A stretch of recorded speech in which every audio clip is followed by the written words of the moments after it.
So welcome students. In last video we deal about the monohybrid cross and studied two important ratios given by Mendel, out of which the first ratio was a phenotypic ratio and second one was genotypic ratio. And after performing that particular monohybrid cross, Mendel gives a certain postulates. And by combining all these postulates together, a scientist, Karl Correns, gives first two laws of Mendelian inheritance, which laid down the basis of genetics. In this video, we have to study these two important laws of inheritance one by one. Now, out of these two laws, the first law is called as law of dominance. We have a first law, that is law of dominance.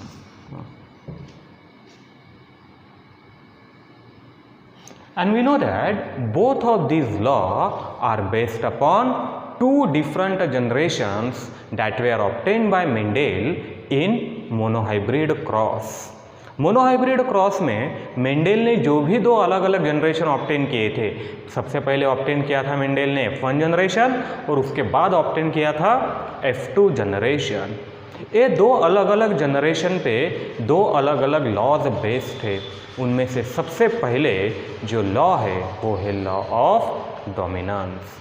अब हमें ये दोनों law study करना है, ये दोनों law का explanation study करना है. Okay students, now first one is law of dominance, and this law of dominance is based on F1 generation obtained by Mendel. किस पर बेस्ड है? F1 generation. जो F1 जनरेशन हेटेरोजाइगस है.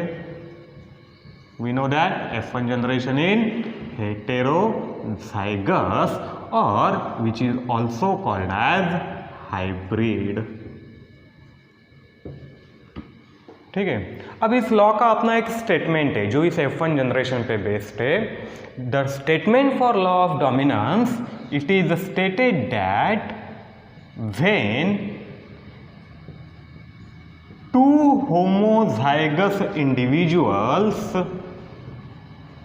homozygous means containing similar alleles in allelomorphic pair. So such a type of two individuals, out of which one is selected as a male and another one selected as a female parent, are crossed with each other.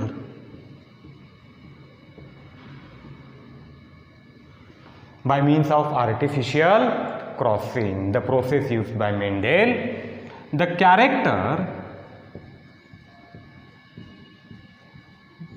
that appears in F1 generation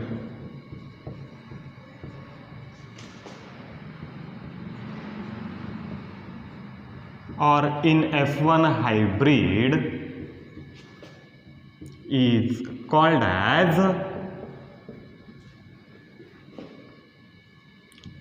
dominant character. ठीक है. जो F1 generation में express होगा उसे क्या कहा जाएगा? Dominant कहा जाएगा. And which do not appear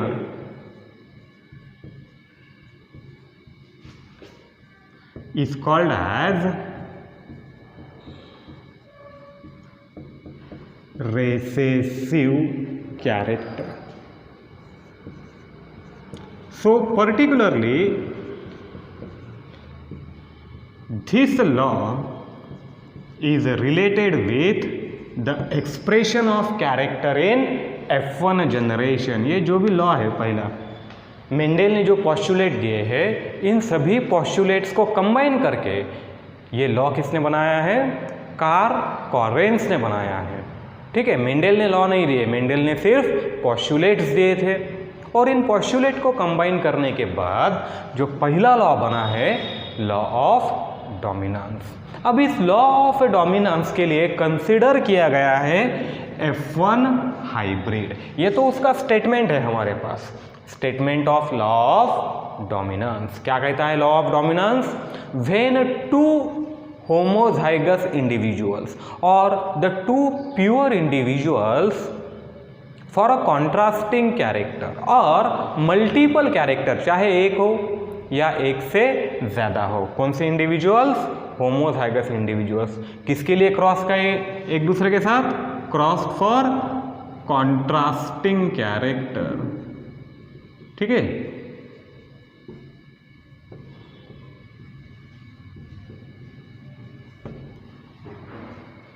ऐसे कॉन्ट्रास्टिंग कैरेक्टर रहने वाले इंडिविजुअल्स को जब एक दूसरे के साथ आर्टिफिशियली क्रॉस किया गया है, जो दो अलग अलग ट्रेट यहाँ पर प्रेजेंट है, इन दो ट्रेट में से F1 हाइब्रिड में जो भी ट्रेट एक्सप्रेस हो रहा है उस ट्रेट को, उस कैरेक्टर को कहा गया है डोमिनेंट, और जो एक्सप्रेस नहीं होता है उसे कहा गया है रिसेसिव।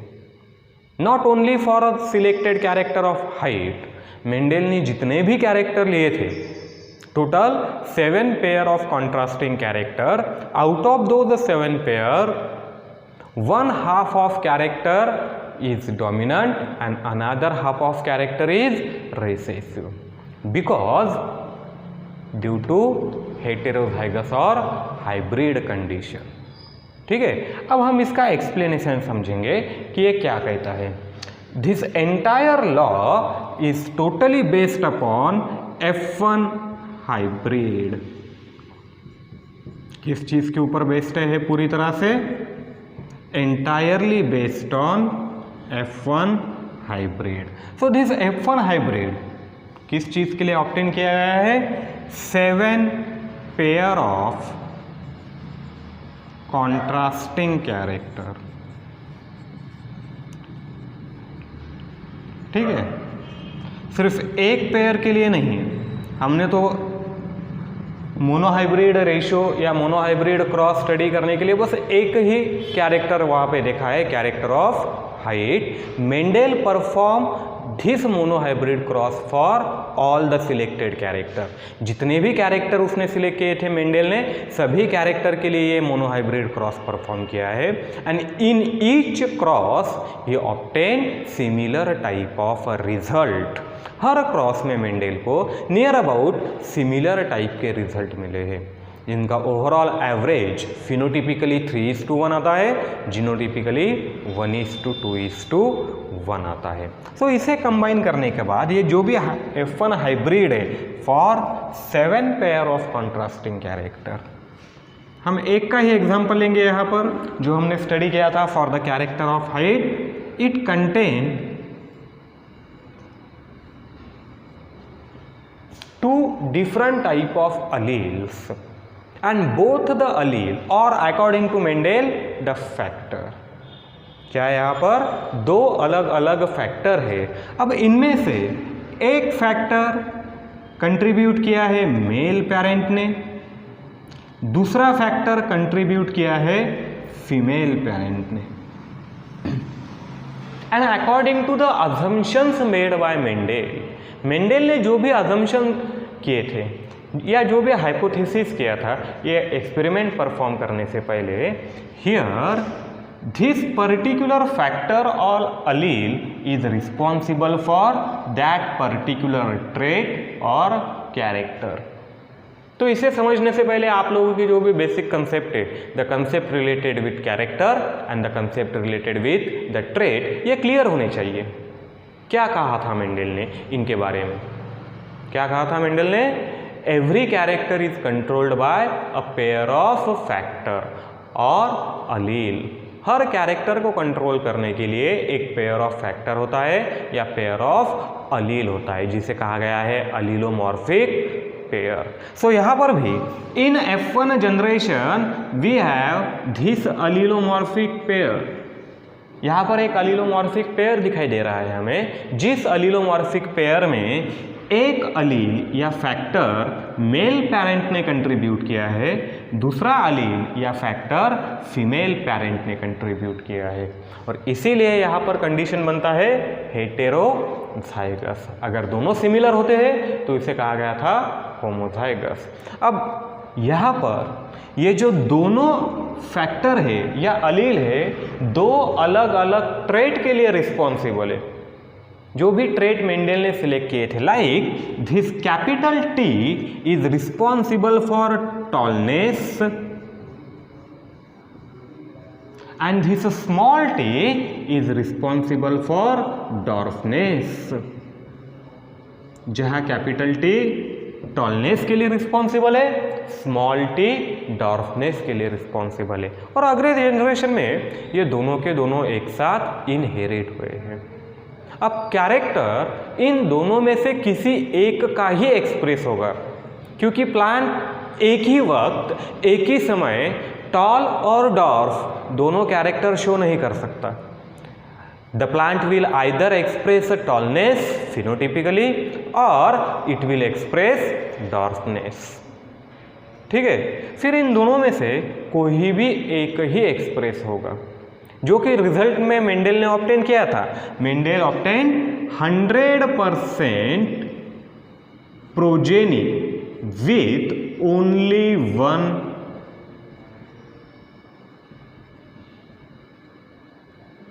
ट्रेट इन F1 generation without any exception. जहाँ कोई एक्सेप्शन नहीं है, जितनी भी प्रोजेनी या जितने भी प्लांट्स F1 जनरेशन में मेंडल ने ऑब्टेन किए थे, इन सभी प्लांट में इन दोनों में से सिर्फ एक ही ट्रेट एक्सप्रेस हुआ था। एक्सप्रेस हुआ था फिनोटिपिकली एक्सप्रेस। ये चीज़ हमेशा याद रखना, एक बात हमेशा याद रखना कि जब भी हम एक्सप्रेस वर्ड यूज़ करेंगे वो फिनोटिपिकली ही होगा। Expression is always phenotypically express, चाहे उसके डिटेक्शन के मेथड्स अलग अलग हो, चाहे वो नेकेडली डिटेक्ट हो या ना हो, लेकिन expression is always a phenotypic expression. फिर चाहे वो फैक्टर के बारे में यूज़ किया गया टर्म हो, चाहे अलील के बारे में कहते हो, चाहे कैरेक्टर के बारे में कहते हो या ट्रेट के बारे में कहते हो, किसी भी रिलेशन में अगर ये वर्ड यूज़ किया जाता है in genetics, in molecular biology, expression it is always related with phenotypic expression. ठीक है, अब यहाँ फिनोटिपिकली कोई भी एक ही ट्रेट एक्सप्रेस हो सकता है, आइदर टॉलनेस और डॉर्फनेस, एक साथ दोनों एक्सप्रेस नहीं होंगे। और इसी को मेंडल के पोस्टुलेट को कॉरेंस ने कहा है law of dominance, that out of these two different trait, the trait which get expressed in F1 generation, ये दो अलग अलग ट्रेट में से जो ट्रेट F1 जनरेशन में एक्सप्रेस होगा उसे कहा गया है dominant.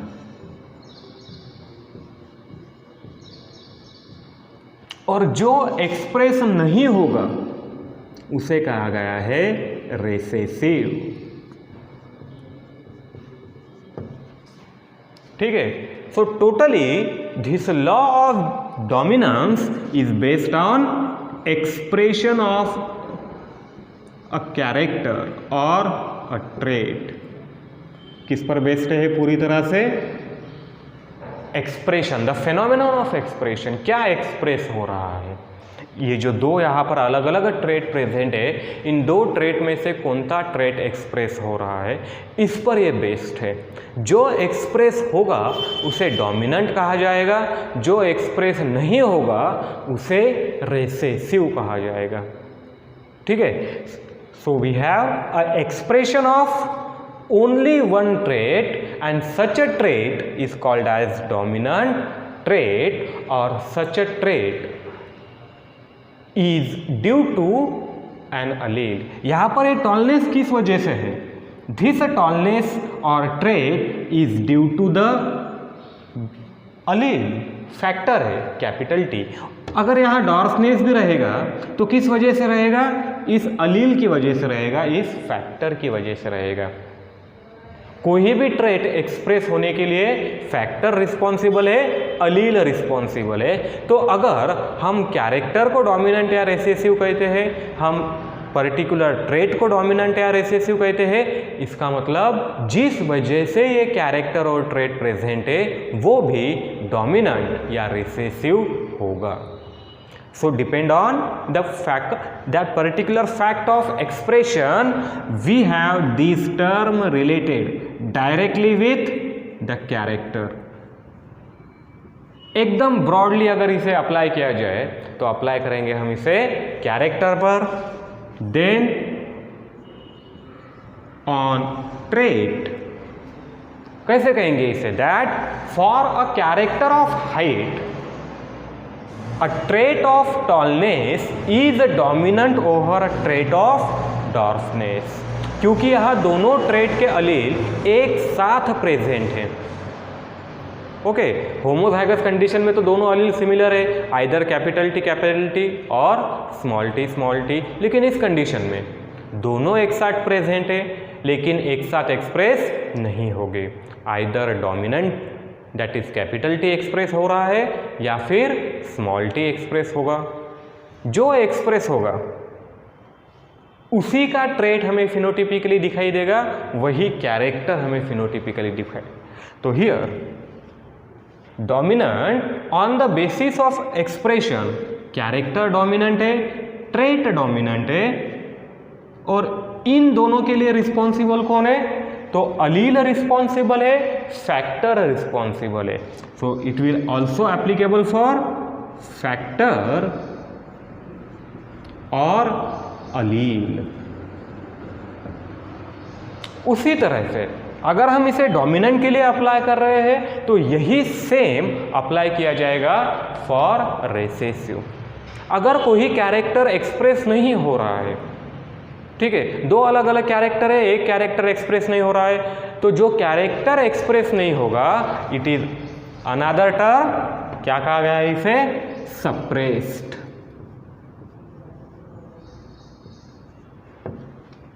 And it is expressed. एक एक्सप्रेस्ड है, एक सप्रेस्ड है। अब जो एक्सप्रेस्ड है वो डोमिनेंट होगा, जो सप्रेस्ड है वो होगा रिसेसिव। दोनों में से कोई भी एक। The dominant always get expressed, the recessive always remain suppressed. लेकिन इसके लिए भी एक्सेप्शन है। ये कब अप्लाई कर रहे हैं टर्म हम? In heterozygous condition. In a heterozygous condition, the dominant character, the dominant trait always get expressed due to factor और allele। किस वजह से? तो फैक्टर डोमिनेंट है, अलील डोमिनेंट है, इसलिए वो एक्सप्रेस होता है। Second one, it remain suppressed, recessive है, सप्रेस है। किस वजह से? In the presence of dominant अलील। अपने आप सप्रेस नहीं हो रहा है, उसे सप्रेस किया जा रहा है। The expression of recessive Aleel is suppressed. अपने आप सप्रेस होगा क्या? नहीं होगा, इसे सप्रेस किया जा रहा है। और कौन सप्रेस कर रहा है इसे? डोमिनेंट अलील सप्रेस कर रहा है। क्योंकि जहां डोमिनेंट अलील नहीं है, फॉर एग्जाम्पल इस कंडीशन में होमोजाइगस रिसेसिव, क्या यहां कोई डोमिनेंट अलील है? कैपिटल टी लिखा है यहाँ पर, दिखाई दे रहा है? नहीं है। तो यहाँ एक्सप्रेस क्या होगा? रिसेसिव अलील ही एक्सप्रेस होगा।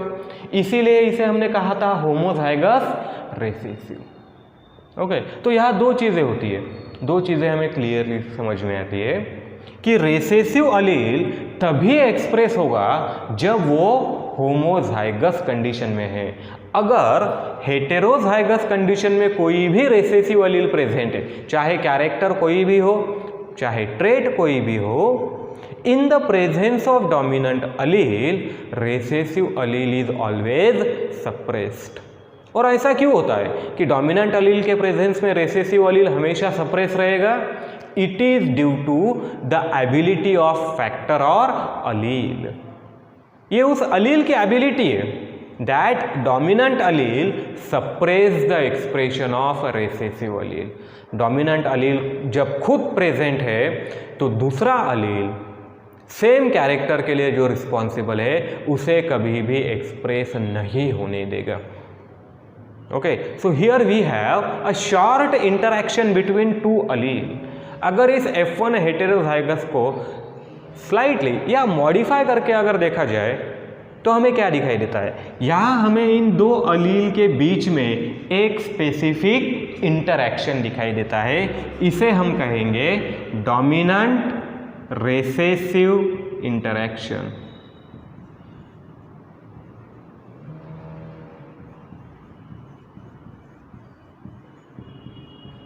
क्या कहना है इसे, कौन सा इंटरैक्शन है, dominant and recessive interaction. The interaction present between two alleles of a same allelomorphic pair. जहाँ एक ही allelomorphic pair में जो भी अलील प्रेजेंट है चाहे दो हो या दो से ज़्यादा हो, ठीक है, ये हम आगे देखेंगे आने वाले पार्ट में जब हम जेनेटिक स्टडी करेंगे, जहाँ हम दो से ज़्यादा जीन या अलील के एग्जाम्पल्स देखेंगे. ये कंसेप्ट सभी के लिए एप्लीकेबल है. Okay, so a given allelomorphic pair, एक अलीलोमॉर्फिक पेयर में जो भी अलील्स प्रेजेंट रहेंगे, इन अलील में एक इंटरैक्शन हमेशा प्रेजेंट होता है जिसे कहा जाता है डोमिनेंट एंड रिसेसिव इंटरैक्शन. यह हमें बताया है कॉरेंस ने. ये पोस्टुलेट्स दिए गए थे मेंडेल द्वारा. जो भी पोस्टुलेट है उस पर ये पूरी तरह से बेस्ड है. So we have dominant recessive interaction present between two different allele within a same allelomorphic pair. एक ही allelomorphic pair के अंदर dominant और recessive interaction present है और इसी interaction की वजह से एक allele और फैक्टर खुद को एक्सप्रेस करता है और इसी के साथ यहाँ कैपिटल T जो है ये सिर्फ खुद को एक्सप्रेस नहीं कर रहा है, ये सिर्फ टॉलनेस का उसका जो भी कैरेक्टर है उसे एक्सप्रेस करने का काम नहीं कर रहा है. At the same time it suppress the expression of small T. ये दो काम कर रहा है यहाँ पर. पहला काम क्या कर रहा है, it express its own character. ये खुद का कैरेक्टर एक्सप्रेस कर रहा है, खुद का ट्रेट एक्सप्रेस कर रहा है और at the same time it suppress the expression of recessive that is small T. इसे कहा जाता है डोमिनेंट रेसेसिव इंटरैक्शन. क्या स्टेटमेंट देखा है हमने इस लॉ ऑफ डोमिनेंस के बारे में, when two homozygous individuals for contrasting character are crossed, चाहे एक हो चाहे एक से ज़्यादा हो, जब ये एक दूसरे के साथ क्रॉस किए जाते हैं, the character that appears in F1 generation is referred as dominant and the character which remain suppress is called as recessive. And collectively it is based directly on the phenomenon of expression. जो Mendel ने assume किया था कि हर कैरेक्टर, हर trait के expression के लिए फैक्टर रिस्पॉन्सिबल होता है, अलील रिस्पॉन्सिबल होता है. ठीक है स्टूडेंट्स, आया समझ में क्या कहा गया है यहाँ पे. डायरेक्टली क्या देखा है हमने यहाँ पर, F1 हाइब्रिड में प्रेजेंट रहने वाले दो अलग अलग अलील, इन दो अलग अलग अलील का एक्सप्रेशन और इस एक्सप्रेशन पर डिपेंड डोमिनेंट और रेसेसिव इंटरैक्शन. ओके, इसके बाद हम देखेंगे second law given by Karl Correns जिसे कहा जाता है लॉ ऑफ सेग्रीगेशन.